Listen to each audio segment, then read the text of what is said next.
5 months after America began a complete rethink of its trade and tariff policies, we continue to see weekly changes to tariff rates. This constant change in rates has exhausted business leaders who have to keep careful control of their costs. It's also pulling away their attention from other pressing business needs.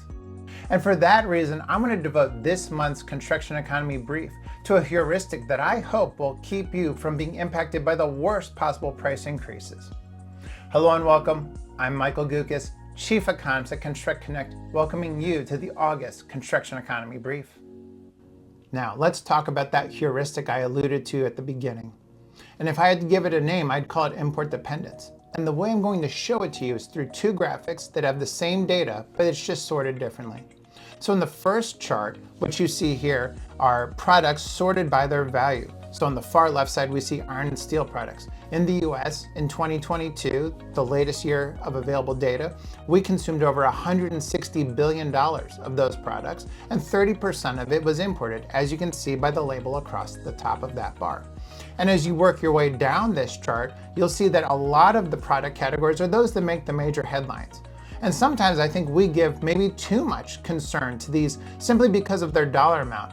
But what we really should be doing is considering giving products attention by their import dependence. And so let's resort this data by that import dependence. And what you'll see here now is that things like control panels and bolts, nuts, and screws and cut stone products, some of these have import dependence of over 50%.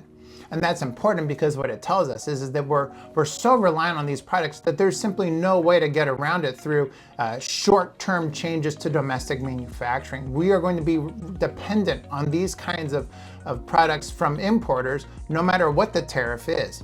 And so these are the kinds of products that I would recommend you consider when you think about your inventory strategy moving forward.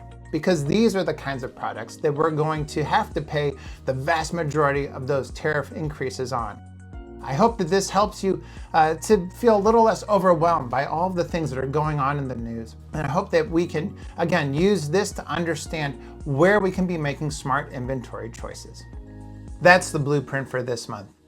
If you want to learn more about the latest trends and news in construction, visit our new website, ConstructConnect.com/resources/economics. And you can always follow me on LinkedIn.